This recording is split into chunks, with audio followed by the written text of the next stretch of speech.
The season of love is upon us with Valentine's Day a couple days away. So we're tackling the science of falling in love. It's science. It is science. That's fascinating. Indeed we are.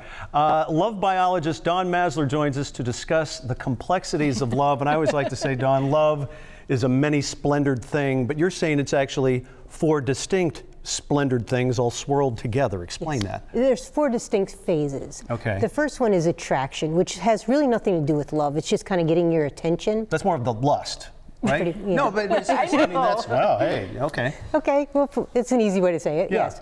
And then there's dating. That's where you build up the neurotransmitters to fall in love. Then there's falling in love. And then there's the phase after, which I call true love. Divorce. No, Jerome. Oh, true love, right. Well, then I guess there's a fifth stage, that would be divorce. Well, and in these stages, what's fascinating is you say they're very distinct between men and women. We enter those phases differently. Absolutely. Our brains are different. So they're not completely different, but we fall in love differently. So we build up different neurotransmitters to fall in love. But interesting enough, when we fall in love, it has the same effect on both of us. So are the neurotransmitters, is that like pheromones or the chemicals that surge through your body that make you feel like you're walking on clouds? Okay. Oxytocin is the other one. So at one point in the information you gave us, when a man falls in love, when he finally falls in love and it is all in, his testosterone production shuts down? It doesn't shut down, it drops. It drops. It decreases. Well, I mean, it looks like it would be just the opposite, doesn't it? Well, no, it actually is a good thing. You have a part of your brain, it's called the pursuit spot, which is affected by testosterone. So when it drops, you're less likely to want to pursue, you're more likely to, and it's high in the morning and it drops in the evening, so you're more likely to want to come home after work and you know. Oh, that's a good thing. Yeah. All right. You brought some things with you this morning. We need to, when are we getting to what's under the sheet here? The big reveal. Okay. Well, first we're going to do a little bit. We're going to try to enhance his attraction. His attraction. Should I take my hairpiece off? Hey, we didn't do our disclaimer. We're both happily married, by the way. We're not trying to fall in love. Between the two of us, we have decades of happy marriage, so let's not confuse the issue. But for those at home that want to enhance themselves, if a woman wants to enhance her guy, what can she do? Well, if you're going to do a dating profile, these are some tips you can have to enhance your attraction. Okay. One of the first ones is the color red. Red is most sexually attractive for both men and women. Oh, for both, okay. Yes, he doesn't have any red, so we're going to put a little red on him. You can see. So we're going to enhance him with a little bit of red. Okay, all right, I'll help you out. Yeah. And Again, Jerome's off limits, but we're making you extra attractive this Suddenly morning. I feel like George Hamilton.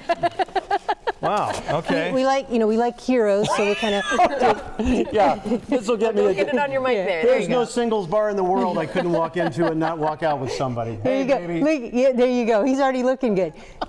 But also to help a little bit more, you can add a few props. Okay. More? Yeah. Okay. One of them is a guitar, but I didn't have a guitar that was big enough, so we'll just have to use this for now. Oh, you know what? Our musical guest today, Big Jim Allen, can help me. No, but people like musicians. Is that what you're going for? I mean, what's The research shows that a man holding a guitar is more likely to get picked in a lineup as opposed to like a man holding a gym bag. That's the worst thing that you can have. But not like a police lineup.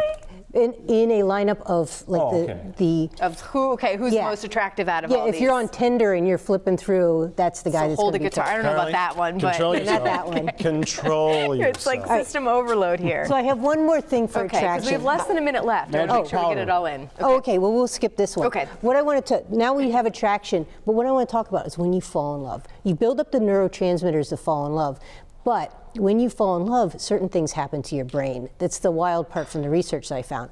So one question I have, serotonin is a hormone of happiness, up or down? What do you think happens? I would assume it goes up when you're in love. You would think, but it doesn't. It goes down. It drops. What, happiness goes down when you're in love? Yes. What? It drops to the level of someone with OCD, obsessive compulsive disorder. That's why you're so obsessed when you fall in love. Oh. Because you're worried they're going to leave me. They're not going to like me back. But that's not all that happens. We also have more. This is your brain.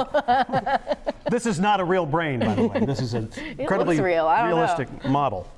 This is your prefrontal cortex. That's the thinking part of your brain.